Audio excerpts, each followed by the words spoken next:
Good evening and welcome to the June 17th City Council meeting. If you join me in a moment of silence in the Pledge of Allegiance.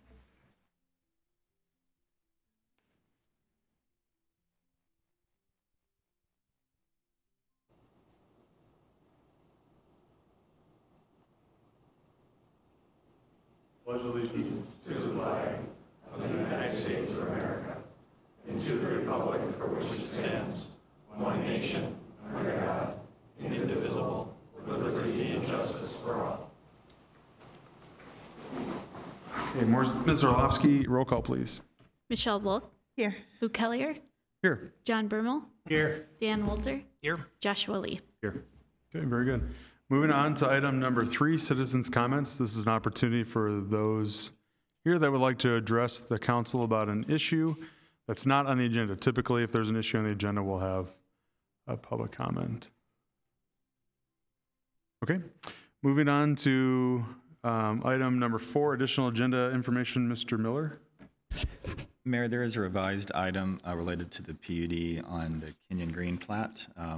It's at your desk, and it'll be addressed at that time when that item comes up. Item E. Okay. Okay, moving on to item 5 on the agenda, presentations, introductions, and this is related to the 50th anniversary for darts. And if Ms. Bailey would like to come up and talk about darts, that would be great.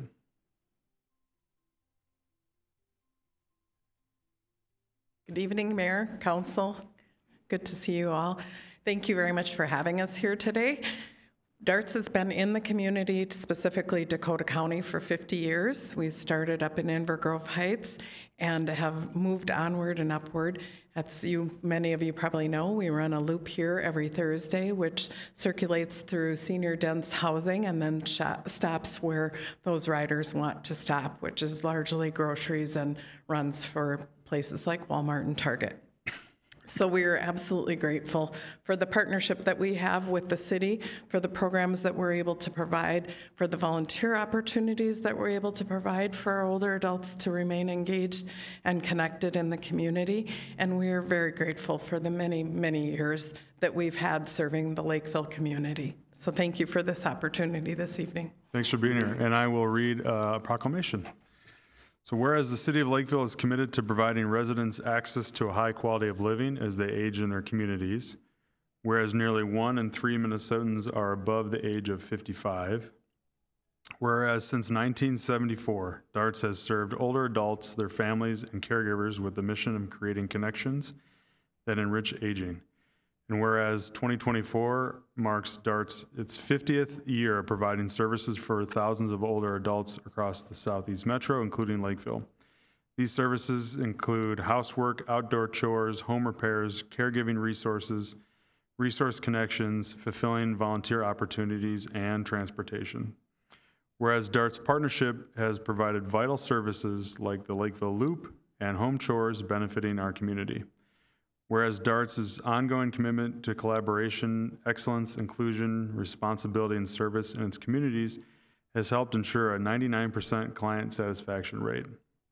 Whereas the volunteer dedication has created intergenerational connections, which in turn result in learning buddies reaching more than 80,000 students and fulfilling aging journeys for our older community members. Whereas the city of Lakeville celebrates the 50th anniversary of DARTS and recognizes the incredible role it plays in helping people age with dignity in their community of their choice. Now, therefore, I, Luke Kellier, Mayor of the city of Lakeville, do proclaim June 17th as DARTS Appreciation Day. And I sign this copy for you guys to have. Thank you very much. Thank you.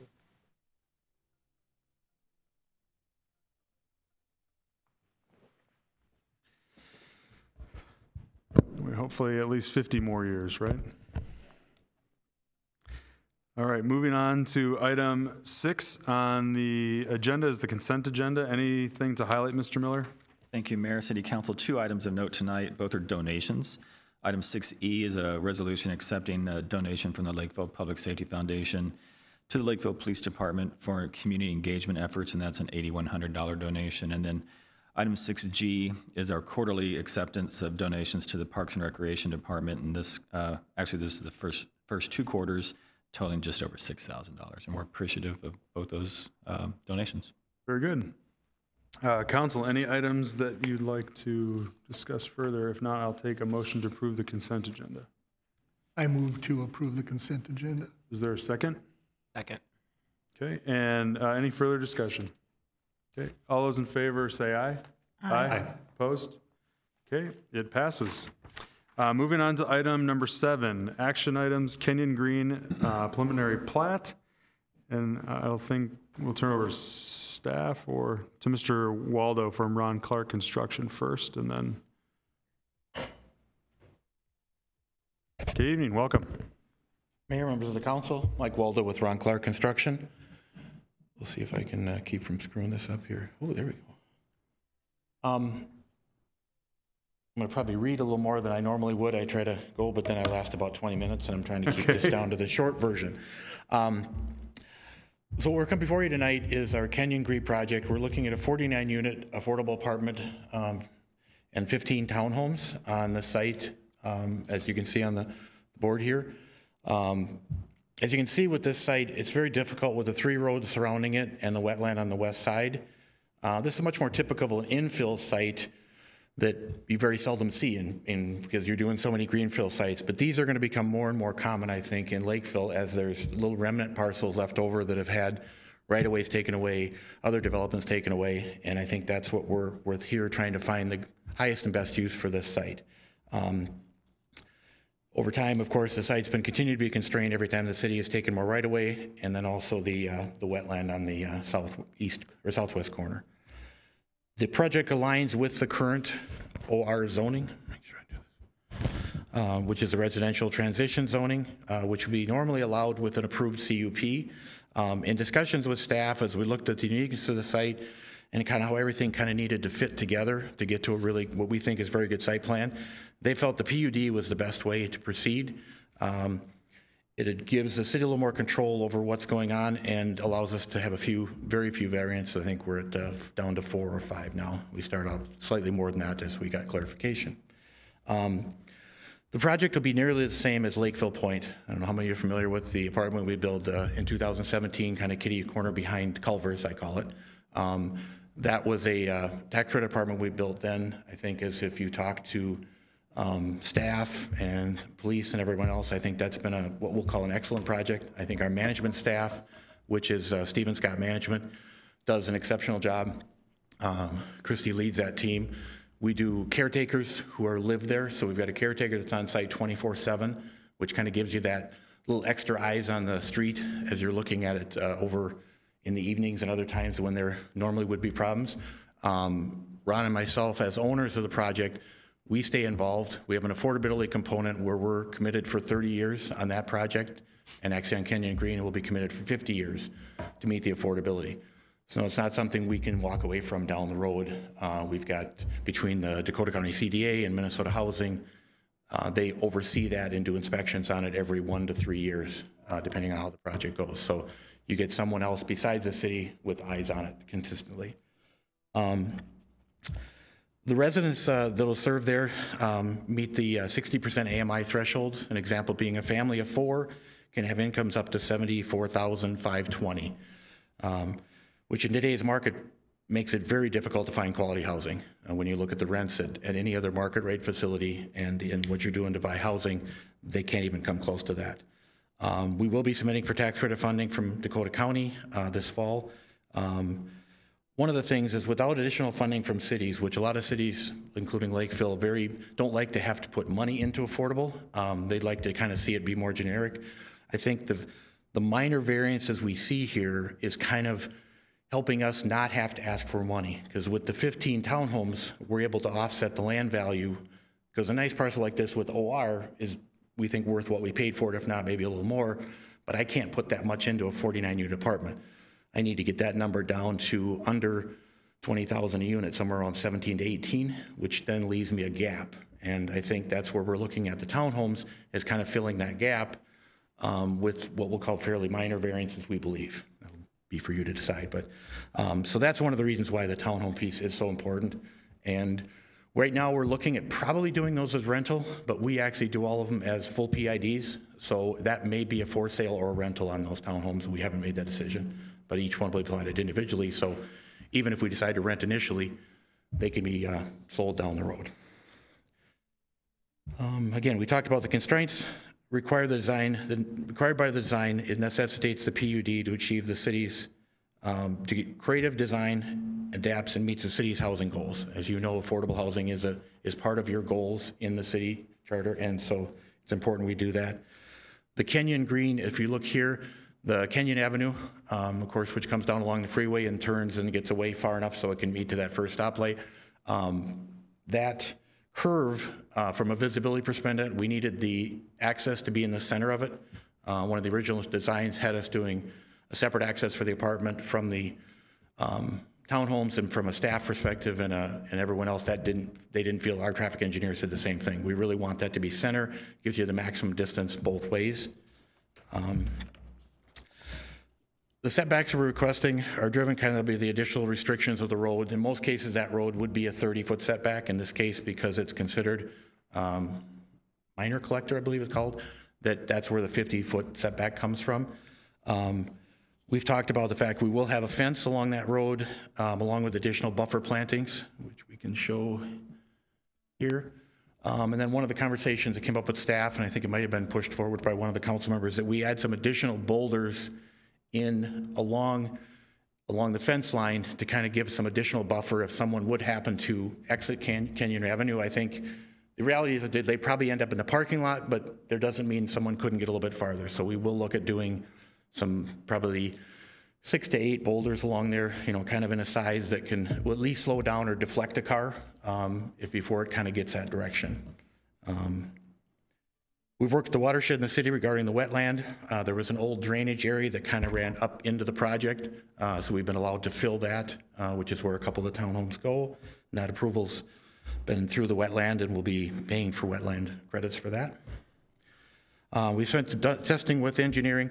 We've done piezometers on the site, because even though the wetland in the corner is down at 993, I believe it is, and our garage floor is up at 1,000, the wetland to the south of 185th is actually like at 1,002, and so we are seeing some perched water on the site where the apartment is. So we're gonna have to, and working with the staff, right now we have a reading of 1,000.5 as our highest water table.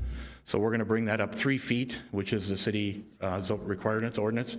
So that's why we're asking for that 3-foot height of ordinance variance, because of that additional water and bringing that up out of the thing. In many cities, we'd be very comfortable building at that same elevation, because it's only once in a great while that it perches up to there, and with the waterproofing system and drain tile and the fact that the wetland is so much lower, we would normally make that work. But it's something that's within your ordinance, and it doesn't make sense to change that, and I know staff's not willing to do that. So that's one of the reasons we're asking for it without having to regrade some of the back of the building where we'd like to keep the trees. We're just allowing for a slightly higher building. And I think as staff has said, if we're at 42 versus 45, the average person is going to know the difference, and it's going to fit the site better. Talked about that. The townhome setback reduction for the driveway. One of the things that we'll see is you've got 30 feet right now from the back of curb on the private road to the face of the drive. We're asking for 25. I know when we talked about it in Planning Commission, one of the Planning Commission members had actually went out and looked at multiple other sites in town where that's already been allowed. And a lot of your townhome sites that you'll see in some of the other suburbs are 22 to 20 feet. That's where you get really tight. You can't put a pickup on there. At 25 feet, pretty much anything you're going to drive comfortably fits in there for 2 cars. So we felt comfortable reducing that. Did not want to go any lower than that. I think other than that, I know one of the variances went away because, again, as you look in the corner, we're like 400 feet from the drive aisles of 35 where the exit ramp is, and then there's a pond between us and the exit ramp. So originally we went to Planning Commission thinking we needed a variance for that. Once we got the letter from MnDOT, we did not need that. So the building fits with that corridor. I think other than that, there's all the things regarding management or any of this stuff. I'm happy to expand on it or come back later for questions, whatever works best for you. Yeah, I've got a couple questions, and okay. So I got a call from some folks in the business condos, if you will, on the western. Can you talk a little bit about how much of the trees will be preserved on that western side, If there isn't, have you thought about any screening on the back side of those townhomes that are, Right there. That's Yeah, what I'm I- saying. go- The area to the, I don't have the, that, I'll have to Yeah, look in the so I staff think report. I know it's there's a tree all removal plan in the staff report. The area behind the house there, you can see behind the townhomes up in that corner, that actually is part of the wetland buffer, because their wetland is on the other side, about 10 feet away from our property line. So even though the wetland's not on our site, we have an additional 10 foot of wetland buffer there. So we're not aware of anything being removed in that. okay, But I didn't, there is some on our actual sites or within a few feet of the back of our sites that will go. Maybe if, there is a tree removal plan somewhere tucked away in the. yeah, I was looking at it, but I couldn't, I was looking in the thing here, but I couldn't tell if it was gonna actually remove any trees there or not. Okay. So, curious about that. And then the other concern I had initially is the playground. That curve is dangerous. And can you move the playground not right on Kenyon? So there's,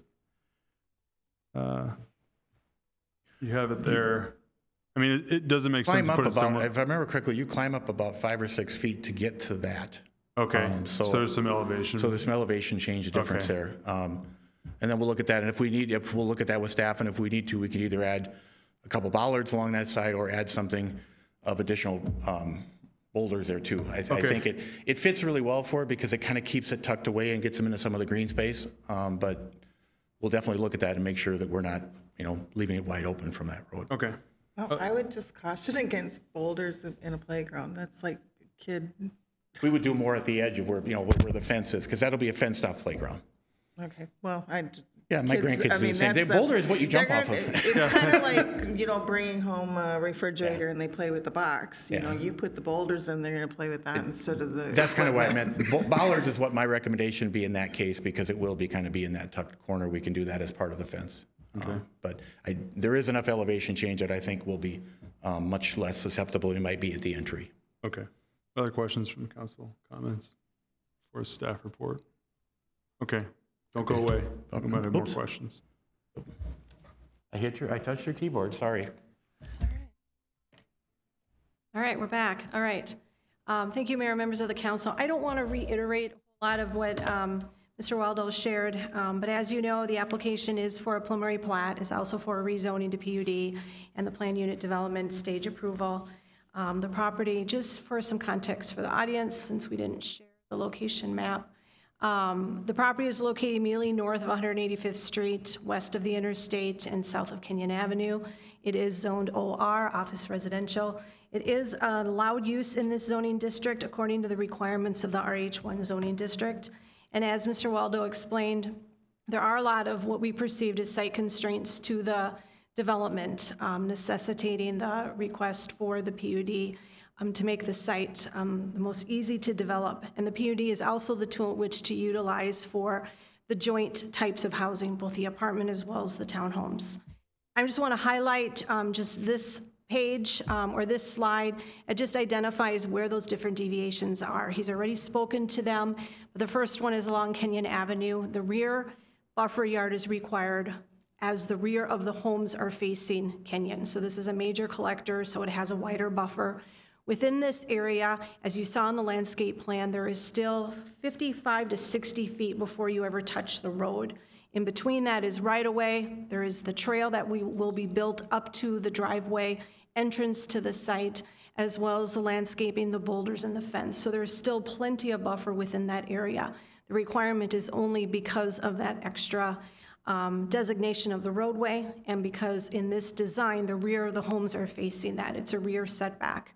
The site, as you can see, the entrance, there is one single entrance. There is a private drive designed. That private drive will serve all of the townhomes. So the front door, as well as the garage, face that interior driveway. And so that's where you have that private drive setback.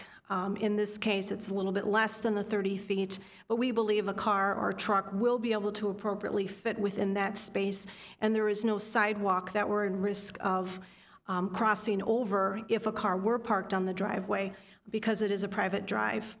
There is another small deviation. This one is real minor, just abutting the buffer. There's a tiny bit of parking lot encroachment as well as retaining wall in these two locations. And then finally, this point of the guest parking touches the lot line. That lot line was put there to accommodate both sites, both development sites, if you will, the apartment to the townhome. So it has that single access, and the site lines were developed so that single access could be shared. So the same driveway that's providing access for the apartments and coming into their parking area and to their underground parking is the same driveway feeding into that private drive. And so that very minor setback, it doesn't impact the site, it doesn't impact the public, nor any structures. And the only other structural setback is the one abutting 185th. And just like Kenyon Avenue, this has a distance of over 60 feet to the actual roadway with right-of-way, the trail along 185th buffer, as you can see on the landscape plan. So I'll just put that back. So we believe that in the end, these deviations are fairly minor in context of the benefits of the overall site and the type of housing that is being produced. So I just want to touch on, Mr. Waldo noted it, here are the elevations. I should point out that there are no other, all of the other setbacks are being met, all of the parking, they're providing underground parking as well as surface parking, and all of the guest parking for the townhomes are being met. The building design is high quality. Under our zoning ordinance, when you do have a project that is proposing affordable housing, they can request some leeway towards the design standards. In this case, they are not. So all of the elevations meet or exceed the minimum standards for the design. Our comprehensive plan and several other policy guidance documents really do guide the work that we do in our department and our interaction with developers on sites like this. So the Envision Lakeville 2023 has some content related to the creation of workforce and affordable housing, as does our own comprehensive plan. One of the things that's not noted under the comprehensive plan up here is what our actual goal is.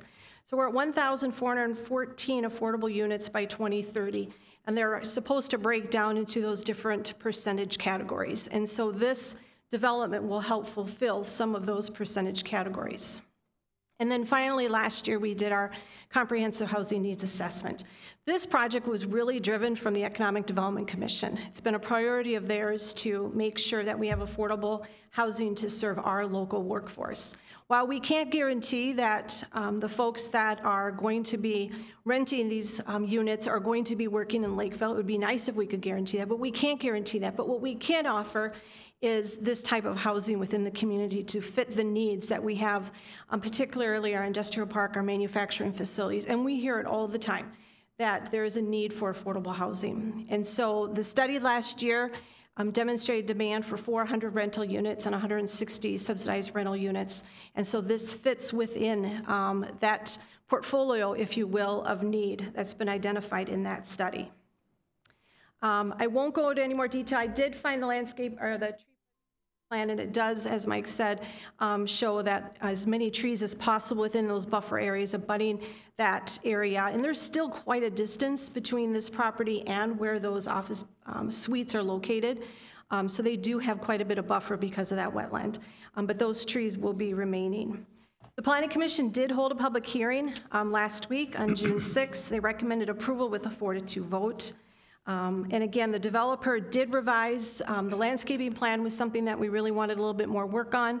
The additional boulders, I heard a notation on the playground. And then the last thing that we edited that's in front of you is the actual PUD. After submittal of the packet, it became apparent that we needed to add a condition that if these units were to be sold, we wanted in this agreement to be very clear that an HOA would have to be established regarding the townhomes. And I would stand for any questions. Do you know, or maybe Mr. Waldo, some of the other rental townhomes handle their trash where they do daily pickup. Some have, each unit has their own trash pickup weekly. Do you have any idea how that would be handled yet? I just don't know if I saw like a community.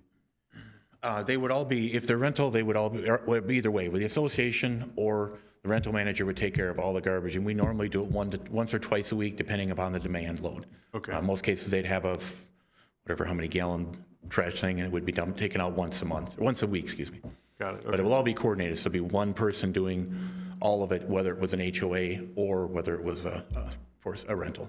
Okay. All right. John? Quick question, can you go back to the map that has like the sketch of the thing? Keep going. The very first one. What? No, the one, well, that'll work. Yeah, that too. Okay. So the only thing I was looking at here, it's got the one-way in, so you come in and either go to the apartments or you go to the townhouses. And I'm just looking at the end of the road by the last townhouse there. How wide is that road? Because I'm just thinking if there's a fire truck or a trash truck or an ambulance there. We have done all the turning radiuses required for fire and safety, and that's why that hammerhead where we did pop out into the buffer, that's a background area for the fire truck. So that was part of the meeting those turn radius guidelines to make sure we met all those. Okay, thank you. Any questions at this time? So this is not a public hearing, but it's kind of tradition that if there's folks that have to weigh in, we offer kind of a couple minutes. So if you, go ahead. If you'd state your name and address for the record, please. Keep your comments to 3 minutes. Okay, I'll try. Yep. Hi, Janet Labens. My address is 18560 Knollwood Circle. I'm a Lakeville resident. I live on 10.5 acres, a parcel that's zoned rural agricultural that runs along the entire 185th Street just to the south of this proposed development. The first thing I'd like to do is just acknowledge that I think I'm going to be able to keep my comments relatively brief because Frank Dempsey did a really good job over the last 10 days of responding to a lot of questions that I had, including around the wetlands, the landscape plan, the building colors, as well as computing the distance for me between the apartment building and my house, which I'm really interested in. I would like to say that I have no major concerns with the townhome portion of this plan. I think the space is, the planned use of this space is consistent with the adjacent properties in the immediate area and doesn't create any kind of a visual distraction. I am, however, concerned about the apartment building portion of this proposal, which I think is quite a deviation from all the surrounding space, including on my side of 185th Street. Further, I'm not yet fully understanding how I will be personally impacted by this development, either visually by a 45-foot tall structure that's oriented lengthwise along 185th Street that will be 600 feet from my house, and or whether I'll experience any decrease in my property value as a result of the building. Frank has suggested I follow up with the Dakota County Assessor's Office to discuss the property value issue, and I am currently waiting to hear back from them on that. I'm also in contact with a property attorney, but my understanding from them is that I would need to wait until after the fact to do any follow-up there. Finally, I would like to express just my sadness over the removal of trees. I think I counted something like 70 of them, many of them mature. As part of this proposal, I anticipate that I may need to be out of town when the majority of the tree removal occurs. On my side of the street, my late husband and I have tried to do everything possible over the past 28 years to save trees, including last year I spent $29,000 on oak wilt mitigation. So that's it for me. Thanks for giving me the opportunity to speak tonight. Thank you. Any other comments? Ms. Goodroad, could you talk a little bit about the height and how that compares to the Lakeville Woods, which is across the street?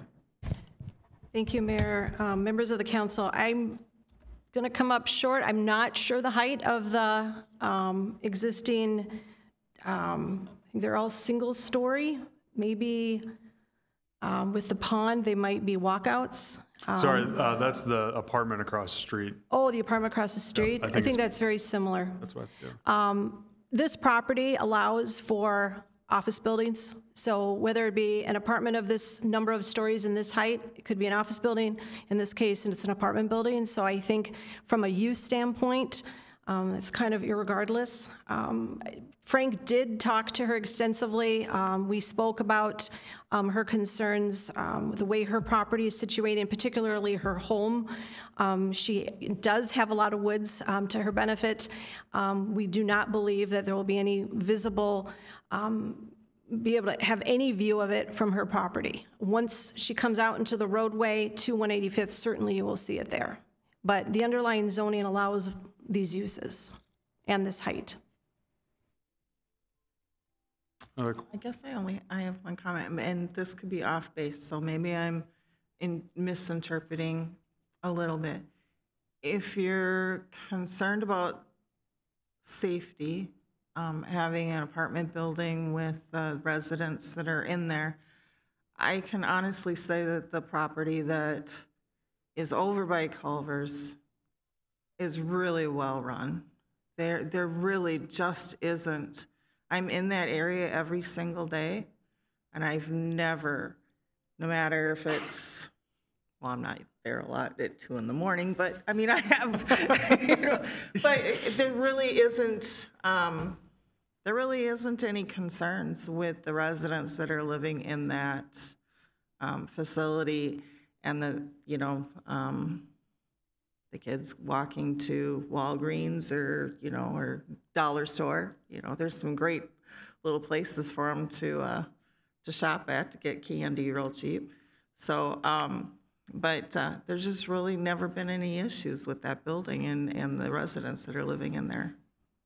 Probably the biggest issue is if it snows too much, they can't get in and out of that property. So.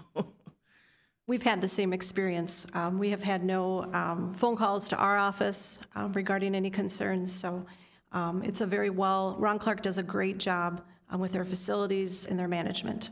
Mm-hmm. Dan? Ms. Goodroad, can I just ask a question about, it's zoned RO right now, and the determination was made to make this a PUD. The way I look at this, I see most of the aspects of this seem like they could work within the existing zoning, but it's just a matter of the number of townhomes. Was anything done to, I'm trying to figure out if we would require this to go under existing zoning, how many townhouses do you have to get rid of on this plan, or what are the trade-offs there? Because my big concern is the PUD usage here. Yep, thank you. I understand that concern. I think Mr. Waldo tried to express that. Every developer is dealing with cost of the land, and you try to work with an underlying landowner as much as you can on what that cost of the land is. And you need to be able to make the project affordable from a development standpoint. In this situation, like he said, the townhomes is allowing that to happen in conjunction with the apartment building. So could the townhomes in that one row be eliminated? It would probably be a minimum of 4 or 5. There's been, I don't know how many numerous site plans Mr. Waldo worked through, but it would be a result in units to reconfigure that to not have some of those encroachments. He can testify as to how many in previous plans. We've worked with him, have made the same request in earlier iterations and when we were reviewing it, and it became very apparent that for this project to be successful, these townhomes, in terms of the revenue that they'll receive from those, is necessary for this project to work. And so it was with that we suggested considering a PUD, understanding that this is a great example of when a PUD comes into play. Because a PUD can not only work just for the mix of uses, but it works really well on sites that are tricky sites. And we're going to have more of these. Infill is going to be our future pretty soon. And when you look at the shape of this lot, when you look at the physical and natural characteristics of the site, and the fact that we've got 2 major roadways abutting it, and needing to be able to make the site buildable from a financial standpoint, it became very apparent that we needed to consider that. And through that, we worked very hard over the past several months to minimize those deviation requests as much as possible. And then whenever you do consider the deviation request, look at how we're mitigating it. And I think the developer's done a tremendous job in the landscaping plan and design considerations, amenities added to the site to really help mitigate all of those deviations, 3 of which are very minor. Joshua? Thank you, Mayor. I walked the site today as much as I could get to. It's a very wooded property and very wet, so I should have brought my waders. But in my mind, I was thinking about some of the concerns brought up at the Planning Commission about the number of deviations. But I wanted to take each one of the deviations for its own merit and reasonability. As well as the residents' concern about visibility of the apartment building. And so checking off each one of these concerns, I really feel that the deviations are minor changes. And when you walk the site foot by foot, the changes that they're asking for, I think, are well in line with what one would reasonably expect this property to be away from a roadway, from a sidewalk, from 185th, when you include the right-of-way on the other side of the trail, that is plenty of space between the roadway and the apartment building, with the tree cover that exists already, plus from looking across the street, I can't see the resident's home from that point, so I don't think there's going to be a visual concern there. The deviation on the height is a grading deviation, and it's not a structural addition. So it's not like they're building a taller building. It's just that it's a little bit higher. And so I think because of that water table, and like I said, it's very wet, it makes sense that you would want that a little bit higher. Mm-hmm. It was a raging river going into that storm drain on the west side of the property today. To me, the part that is maybe the bigger ask potentially is the townhomes and the rear yard setbacks on Kenyon, which, by the way, the sight lines on the new driveway is great. I stood at the apex of that road, and that was a great recommendation to have that driveway there. But I guess where I feel this is a reasonable deviation is because of the use and the speed of this road. It's a 40-mile-an-hour road. Traffic is very light. And in terms of where people will be coming in and out of this site, it seems as though safety is not necessarily a concern based on what I could see. So I guess all that to say, in summary, as I'm checking down the list of deviations, I see them as minor and necessary for this property to be developed for a product that our community needs based on many surveys. And so I appreciate everything that went into this project, because I think it's very well done, and would like to support this project going forward. Any other comments, questions? Yeah. John? There's just 2 comments, and I'll echo some of what's already been said. I mean, this fits the vision for our city. It also fits one of our goals. I-2, there's a number of deviations, but when you start to look at the significance of them, they are relatively minor. This is a unique piece of property. I'm a little curious on the history of the property. Like, have people tried before and it just doesn't work out? But it just seems like to make this kind of development work, that those deviations are going to be necessary. And so I support the deviations. I don't think any of them are significantly major. For me, for multi-housing, I'm always asking the question about management. As I read, because of my experience in public safety and crime-free multi-housing living. And the management company here is a reputable company. They have a crime-free, drug-free lease addendum. The thing to remember about these is trouble is attracted when things are managed poorly. When things are managed well, trouble isn't attracted because trouble doesn't like accountability. And I saw, some waiting list data too, which is always healthy. A low vacancy rate, big waiting list, a solid company. For me, the management is right where it will need to be for me to think that this will work. So for those reasons, I'm in support of it. Okay. With that, if there's any further discussion, otherwise I'll take a motion on the. I can. Yeah, yes. I wanted to note that I think there's one condition that maybe need to be added to the conditions for preliminary plat approval, is that a shared driveway easement be established over Lot 1, Block 2, serving Lot 1, Block 1. And that would be in the preliminary plat conditions resolution. Is that in this amended? No, okay. That is separate. So that would be for the resolution approving the preliminary plat.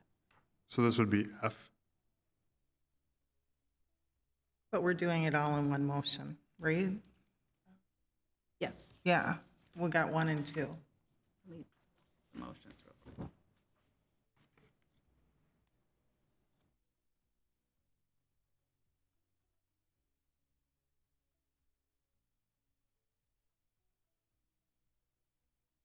You can get it from the staff report. Yeah, right now, we have 2 motions, a resolution approving the Kendron Green preliminary plat, and 2, an ordinance rezoning the property. So in the resolution approving the preliminary plat, you would add that additional condition as number 9. Thank you. Okay. Mr. Mayor, Yeah, can I additional comment before motion? yeah, sure. So my concern on this is the use of the PUD here. I think it looks like a really good project, and the developer I know does really good work in our community, and I appreciate that. The concern that I've got about you, as somewhat expressed in my question, is to me the merits of this look like they could work within the existing zoning. My concern is the precedent that we're setting when it comes down to the developer economics and the number of units as being the reason to use the PUD. I mean, we've just approved a number of townhouse developments and other things. What's to stop a future developer from saying, I need to put an additional 10 townhomes in here? So that's why I'd like to do, make it a PUD. So I will be voting against it just because of that. I'll take a motion with the caveat that we're adding in the 9th stipulation. Is that acceptable, or do we need to say it out loud? I would say a resolution approving the Kenyon Green preliminary plat subject to the additional condition related to the shared driveway easement.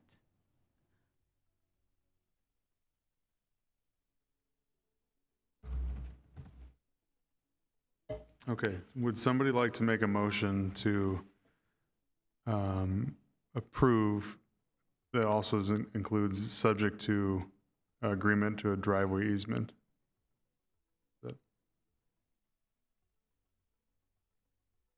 Mayor, I move to approve a resolution approving the Kenyon Green preliminary plat subject to the additional stipulation related to the driveway easement or shared driveway easement, and an ordinance rezoning the property from OR residential, office residential transition district to PUD planned unit development. Is there a second? Second. Okay, any further discussion? Okay, roll call, please. Bermel, Aye. Walter, No. Lee, Aye. Volk, Aye. Hellier. Aye. Okay. Thank you. Moving on to unfinished business, there is none. New business, the resolution authoring issuance, awarding sale, prescribing the form and details, and providing the payment of GO bonds. And I will turn it over to Ms. Stahl, I think, and Ms. Green? No? Yes? Yeah. Okay. All right. Thank you, Mr. Mayor. So we did have the bond sale this morning. This is for our GO, General Obligation Bonds 2024A, the amount of being $21,530,000. It is paying for the 2024 street reconstruction project and collector rehabilitation, as well as the last portion of the November 2021 bond referendum. So that bond referendum portion of the sale was roughly $15 million. Just to note that Moody's did assign our AAA rating again, and so that's wonderful news. And we had a good bond sale this morning. We have Jessica Green from Northland Securities here to share those bid results with you. So I'll ask Jessica to come up.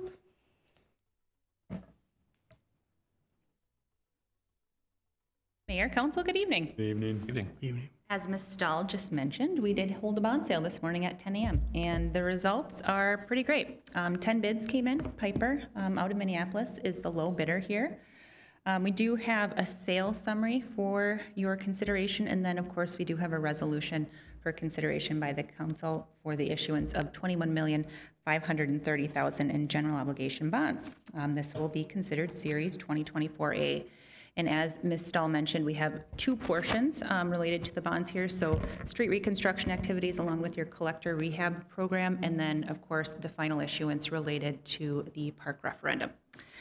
So we have a couple of different structures here, with the street reconstruction portion looking at 10 years for structure, which is consistent with what the city has done previously for street reconstruction bonds. And then for the park referendum portion, that's structured over 20 years, again, consistent with how the city has issued bonds for that, or for those projects. In terms of security, we do have, of course, the general obligation pledge of the city. So we will see ad valorem taxes supporting the payment of the bonds. We do have special assessments with the street reconstruction. Those are not pledged to the bonds, but they will be used to offset your debt service. Julie mentioned the bonds were affirmed at a AAA rating, so the city continues to score very well against the Moody's methodology. Competitive sale today, 10 bids. Again, Piper out of Minneapolis was the low bidder for the bonds. We have a final maturity here of February 1 of 2045, and then an optional call February 1 of 2032. So at that point, you are able to call the bonds in whole or in part. And then finally, at the bottom, we have just a quick comparison there between when we had gone over the finance plan back in May as compared to the results today. So again, $21,530,000, and nice results here with a decrease from 3.90 to 3.65. On the following page, you will see the bid tab with all 10 of those bids, and as you'll see, they stack up really closely together, a difference of about 5 basis points between all 10 of them, which is kind of crazy. And then finally, you've got some schedules here related to the bonds, both on a combined basis and separated out. Of course, you receive all of that final information with the bond transcript. And then at the end of your sales summary, you've got some information about local issuance, national issuance that occurred today and later this week, and then some market information for both short-term and long-term. So you can see some of the information related to market history. With that, I am happy to take any questions that the council may have. Okay, council, questions, comments? Yep, Joshua. Do you happen to know what the difference was between the 3.90 and what we actually locked in at? I knew you were going to ask me that. It's not an easy conversion. And the reason being is that in this case, the city chose to keep the premium. And typically what we're seeing where we haven't had the park referendum pieces is we've reduced the size of the bonds. In this case here, we're keeping the premium because obviously the costs of the park projects are more expensive than what was originally estimated.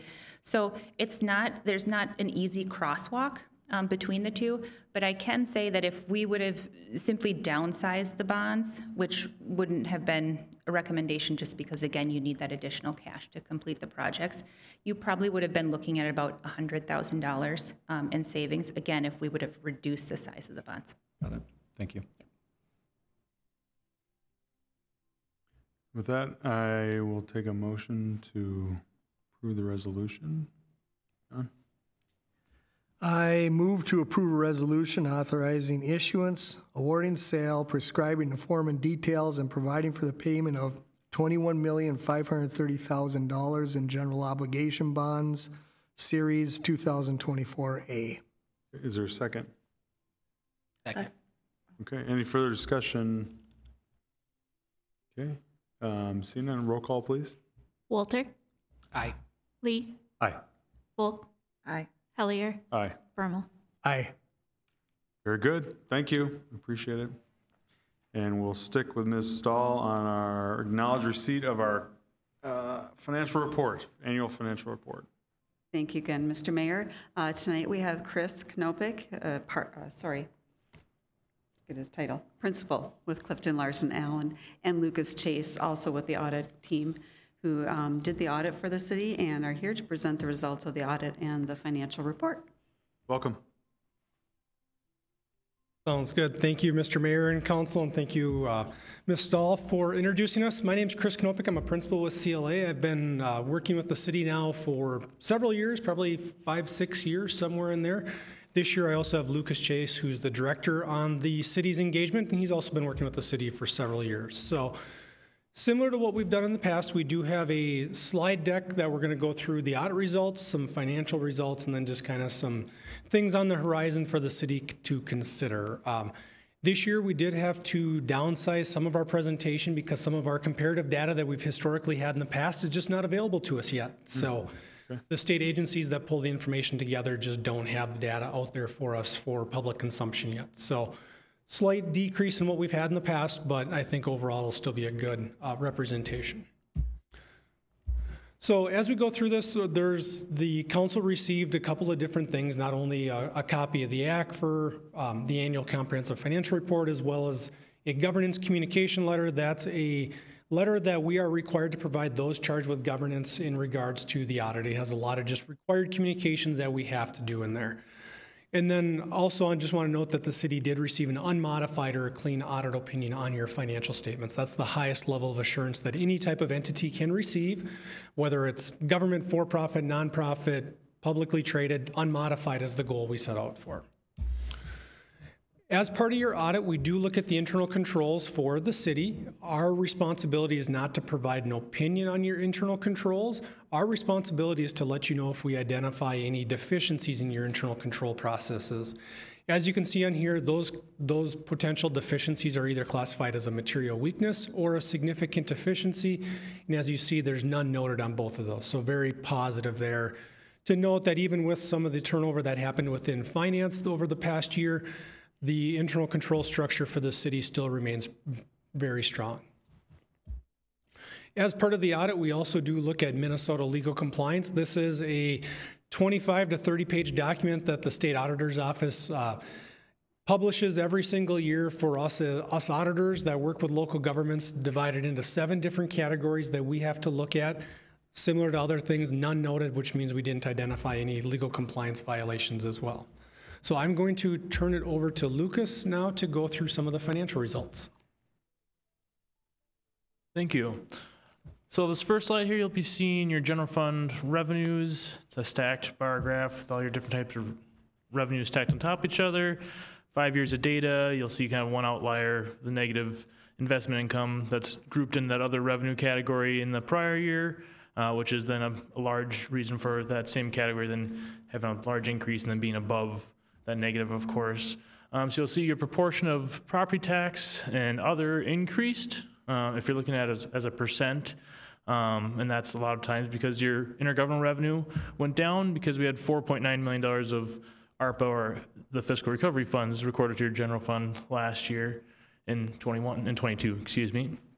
Your property taxes make up 69% of your revenues in your general fund.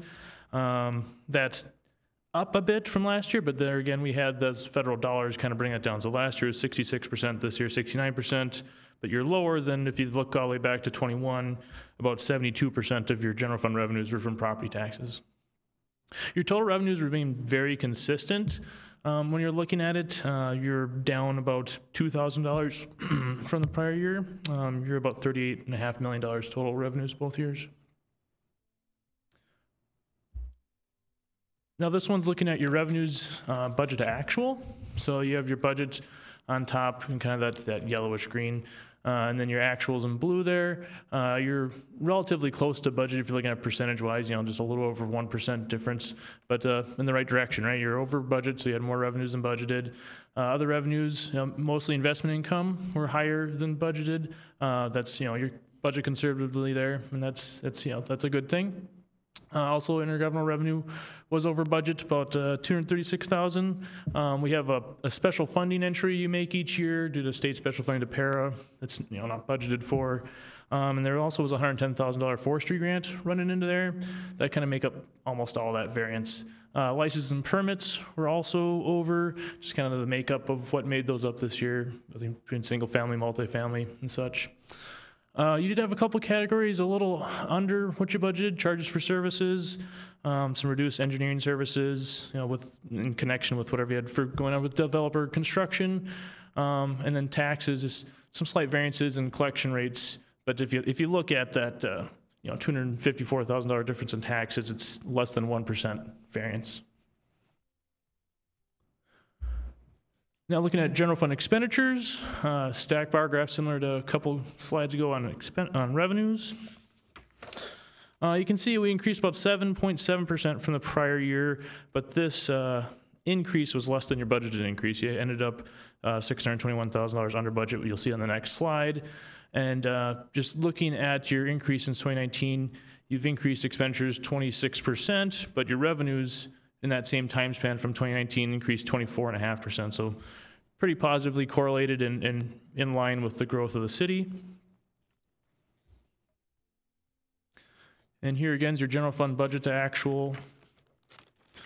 You can see percentage-wise very close to budget, 1.7% under budget, so they're in kind of the right direction.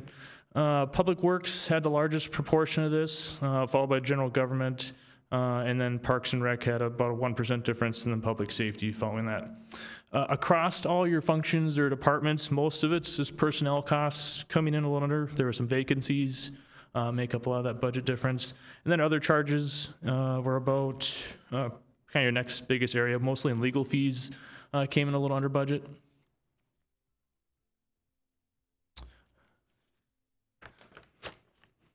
And then we're looking at your fund balance here in your general fund, and you can see your unassigned fund balance, your cash expenditures, and then that green line is your unassigned fund balance as a percent of your expenditures.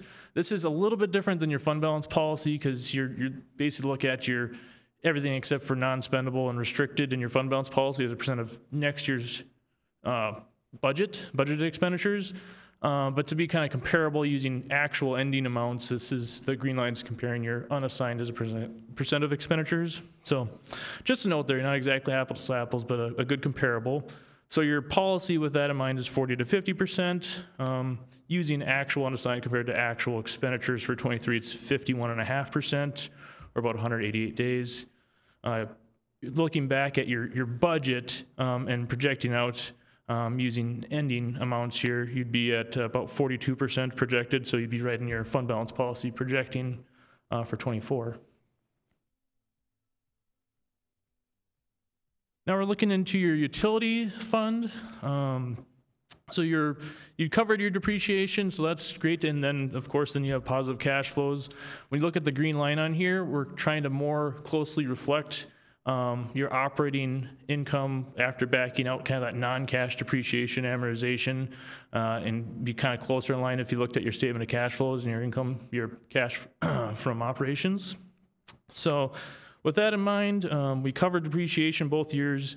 We had a little bit higher operating income in 22. Operating revenues increased from the prior year, our usage and rates changes there. Cash flows from operations, you had $6.2 million in 23, down just slightly from about $7.1 million in 22. Your cash investments were totaled at $27.1 million, and operating expenses at $22.6 million. You'll see your operating expense increased, mostly due to about a $1.36 million increase in your other charges with some additional maintenance, some additional water main breaks in your utility funds. Here's a slide on your liquor store. So you'll see on the top, that's the Office of State Auditors gross profit percentage for the 7-county metro area. They actually, I think, since I prepared this, we do have the 22, because right now we just have through 21. That came out at, let's see here, 27.4%. So statewide from 21-22, they actually had a little bit of decrease. From 21-22, the cities had an increase, and then you had another increase from 22 to 23. So you increased from 26.9% gross profit percentage to 27.4%. So pretty positive there. You're a little bit lower than some of your other metro area cities. If you're looking at Apple Valley, Edina, Eden Prairie, but if you look at kind of your closer neighbors, you're very higher or pretty comparable. Like Farmington, 21 was at 25.4%, 22 when I looked today, 26%, so slightly higher than your neighbor. This slide, switching slides here, is your taxable market values. So we had an increase in 23. So 23 is at 11.6 billion, or about a $2.1 billion increase from the prior year. 24 is about 12.5 billion. They're again about a $1 million increase. And then 23 was the previous peak, and of course, each year is the previous peak so far. Here's a slide on your tax capacity and rates. Typically, this is an inverse relationship. Your tax rate includes your operating and debt levies. You can see your tax rate there, of course, in orange. You had a nice little decrease in your tax rate. So your prior tax rate was, so you're 32.85%, and you came down to 29.68%, or about a 3.2% decrease. Your tax capacity had an increase from 22 to 23 to about 23.7 million, or about 22%. Here's a tax comparison with some assumptions included, using that the estimated median taxable value of the city, about 429,000, I should say. And doing some calculations, the city of Lakeville ends up about right in the middle there for your neighboring cities.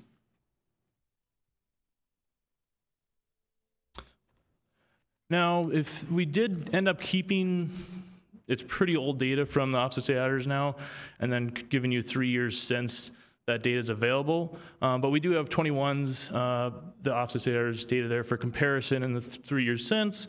So I'll just kind of keeping that in mind, but you can kind of see the trend of revenues per capita here. So looking at that, you can see your revenues per capita increased to $125 per capita. Increases were in taxes, special assessments, other revenues. Again, remember that other revenues is mostly the investment income. You had kind of an odd year previous year, and some improved market conditions in 23. 2023 per capita revenues, if you look back to our last comparisons from the state, are about $32 more than 2021 for what that's worth for comparatives there. Your largest differences would be in special assessments, charges for services, and other revenues.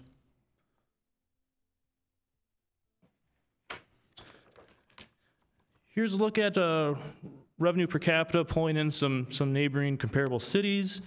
Again, 2021 and 22, using 2021 data, as 22 and 23 is not quite yet available.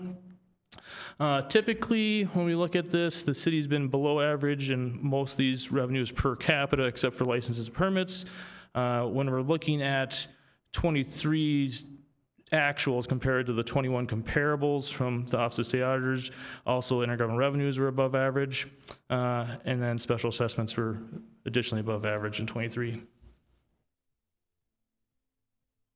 Similar slide here, looking at our last comparable in 21, but now for expenditures per capita.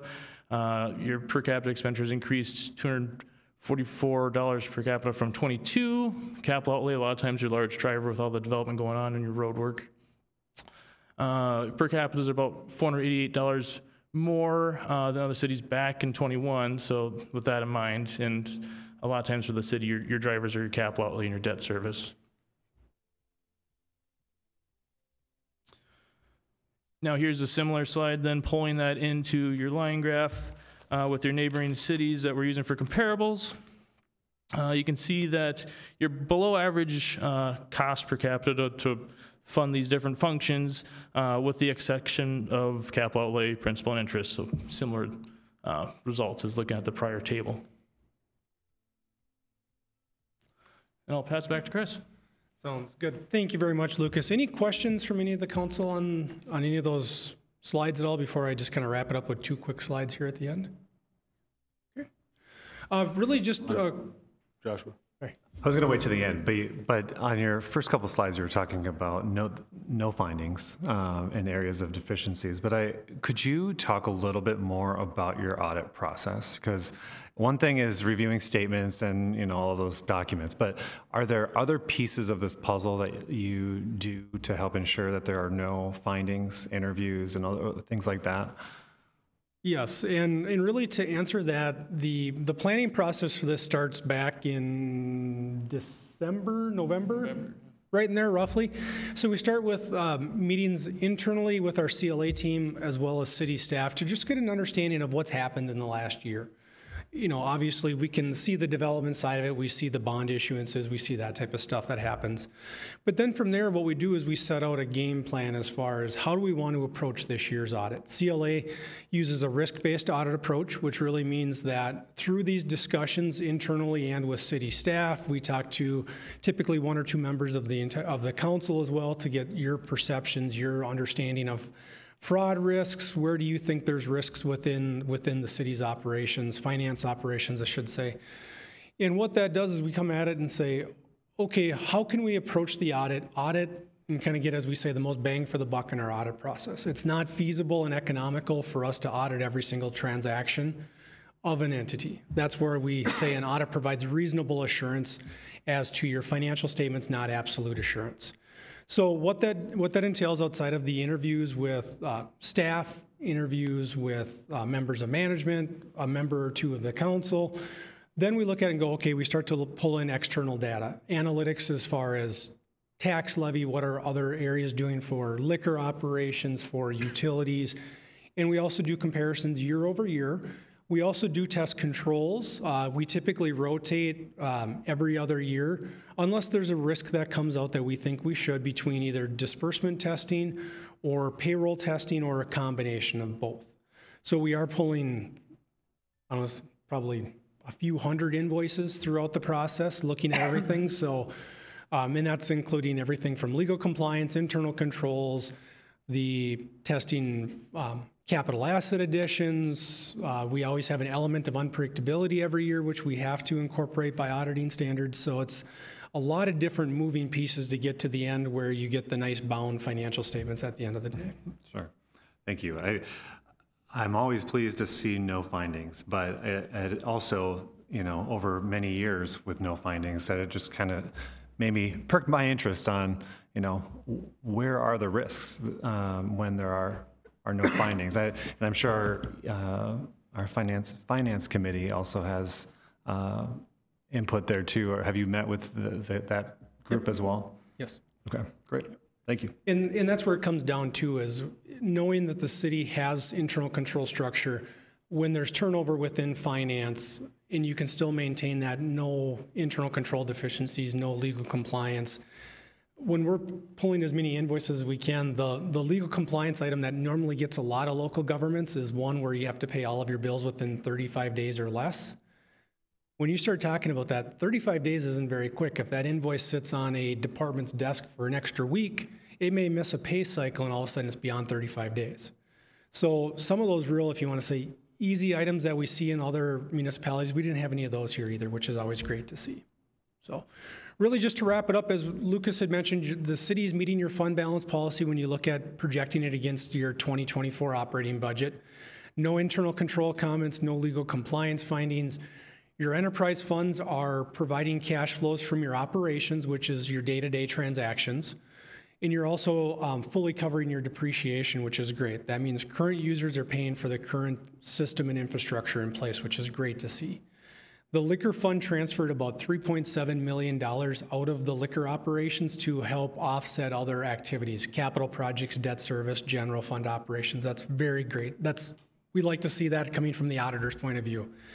And then really the last piece on this slide is the city each year submits your annual comprehensive financial report to the Government Finance Officers Association. And for 2022, the city received the award for that. So that's 35 consecutive years that the city's received that. The city fully anticipates that it's submitted this year, and it will be receiving that award for next year once they get through the review process. Then finally, just a couple of upcoming standards. The Governmental Accounting Standard, or GASB board that we say, remains very active. We just came out of 2 years where we had a leasing standard, a subscription-based IT standard that we adopted for local governments. Now we look at it and we kind of get a slight reprieve because there's, of the standards that are coming out, the next big one that's really on our radars is that Statement 103 in 2026 is audit timeframe. Statement 100 really is only going to be if you have a prior period adjustment or some type of restatement, there's some initial note disclosures that go along with that. So nothing of concern there. Statement 101 is a little bit of additional work on the city's side, but not anything compared to what we just went through with the leasing standard and those ones. Statement 101 is really re-looking at what government should be recording for what we call compensated absences, or that accrued sick and vacation leave. The current standard that local governments are using is statement number 16. You can see we're all the way up to 103. That's probably 40 to 50 years between those two standards. And some of the things that local governments and employers are doing now for those accrued leaves and different types of leave banks didn't exist 40 years ago. Think of paid time off. Now everybody gets this earned safe and sick time within Minnesota, all of those different things. So what that's going to do is force local governments to look at that and say, do we need to record any additional liability related to these balances? A minor change to a GASB interpretation related to group asset purchases. Basically, they changed one word from could to should. So auditing world, could and should mean two different things. Should means you must, could means it's your choice. So a small change with that for group asset purchases. Group asset purchases for the governmental accounting side is, say you purchase 100 laptops at $1,000 a piece. Prior to this change, you could look at each one of those laptops and say they're below our capitalization threshold, so we don't have to record any of those as capital assets. With that change from could to should, now it says you have to capitalize it if it's over your capitalization threshold. So instead of recording 100 laptops at $1,000 a piece, you could record just one large computer purchase of $100,000. So little change in that.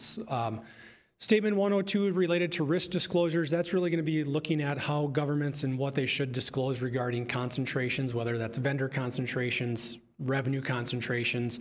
So really just some additional disclosures related to that. Statement 103 is that next big one that's on the horizon now for local governments, and that's the changes to their financial reporting model. So they're calling it improvements. Us on our side kind of being satirical, we want to put quotations around improvements because they're not always an improvement. So there will be some changes coming to the city's annual comprehensive report coming in a couple of years around what's being reported, where it's being reported, what's going to be required to be in that management discussion and analysis and various things like that. So there's going to be a lot more information to come on that in the future. So outside of that, we're open to any other questions any of the council members may have. Okay, thank you, Chris and Lucas. Any other questions, comments? Thank you both. Appreciate it. Thank you very much. We appreciate it. And with that, we'll move on to We're supposed to acknowledge. Thank you. We have to officially acknowledge the receipt of the report. That would be great, and then I just want to add a little thing at the end after you do that. Okay, so with that, I will take a motion to acknowledge the report. Dan? I move to acknowledge receipt of City of Lakeville Annual Comprehensive Financial Report for the year ended December 31, 2023. Okay, second. Any further discussion? Roll call, please. Volk. Aye. Hellier. Bermel. Aye. Walter. Aye. Lee. Aye. So as Chris mentioned, the National GFOA gives this award out to entities that fit the parameters. They go through a vigorous testing of our report. But this is putting, the onus that is put on the cities that are applying for this, where we have to publish an easily readable and efficiently organized annual comprehensive report. Not easy to do. The report must satisfy both our generally acceptable, I can't talk tonight, generally accepted accounting principles as well as those legal requirements. So this award program, it's very high measurement standards that they have in place, and it is the highest form of recognition in the area of governmental accounting and financial reporting. So the attainment of this award, it's nothing to be taken lightly, and it represents a significant accomplishment by the government and its management. So I'd like to extend a special thanks to and appreciation to Julie Werner, David Lang, Laura Miller, and Tom Nesseth for all of their time and effort in preparing the 2022 Annual Comprehensive Report, 35th year we got the award. And also, in addition to the finance team, I'd like to also commend the mayor and the city council for their support, because you're maintaining our high standards of professionalism in the management of the city's finances. So thank you. Thank you. Sorry, it almost seems routine when you get it 35 times in a row. Not to be taken lightly. Thank you for reminding us what everything goes into that. So congratulations and thank you to your staff as well. Thank you. Very good. Okay, now moving on to announcements. Next work session is next Monday night here at City Hall. And our next city council meeting is July 1st back here at City Hall. And with that, I'll take a motion to adjourn. Is there a second? Second. Aye. Aye. Opposed? We're adjourned.